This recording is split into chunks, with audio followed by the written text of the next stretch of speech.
જય શ્રી કૃષ્ણ વૈષ્ણવ મિત્રો, આપને સૌ હવેલી જઈએ છે, કંઠી પહેરીએ છીએ અને ઠાકોરજીનું નામ લઈએ છીએ. પણ શું આપને ખરેખર જાણીએ છીએ કે મહાપ્રભુજીએ બતાવેલો આ પુષ્ટિ માર્ગ શું છે? તે માત્ર એક પરંપરા નથી, પણ આત્માને પરમાત્મા સાથે જોડતો પ્રેમનો સેતુ છે. પુષ્ટિ એટલે શું?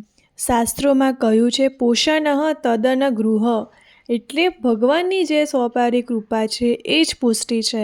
આ માર્ગમાં જીવ પોતાની મહેનત કે સાધનથી નહીં, પણ પ્રભુની દયા અનુગ્રહથી કુતુરતાથી થાય છે. જ્યારે બાકીના માર્ગોમાં નિયમો મુખ્ય હોય છે, અહીં માત્ર કૃપા મુખ્ય છે.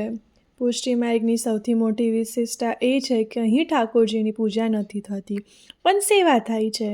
પૂજામાં વિધિ વિધાન હોય છે, પણ સેવામાં લાડ હોય છે. જેમ એક માતા પોતાના બાળકને જગાડે છે, નવડાવે છે, જમાડે છે અને સુવાડે છે, બસ એ જ ભાવથી આપણે શ્રીનાથજીને લાડ લડાવીએ છીએ. અહીં ભગવાન આપણા ઘરમાં સભ્ય બનીને બિરાજે છે.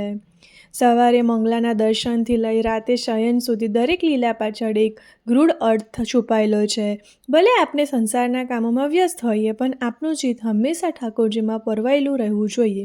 જો કોઈ પણ વસ્તુ ઘરમાં આવે, તેને પહેલાં પ્રભુને સમર્પિત કરવી, કારણ કે આ બધું જ તેમનું છે. આ જ સાચું સમર્પણ છે. જીવનમાં ગમે તેવા ઉતાર ચઢાવો આવે, પણ એક પુષ્ટિ માર્ગીય ક્યારેય ડરતો નથી, કારણ કે તેની પાસે અષ્ટાક્ષર મંત્રનું બળ છે. જ્યારે પણ મન અશાંત હોય, ત્યારે બસ આ મંત્રનો જપ કરો. શ્રી કૃષ્ણ શરણમ મમ, પ્રભુ તમારા માટે હંમેશા હાજર છે.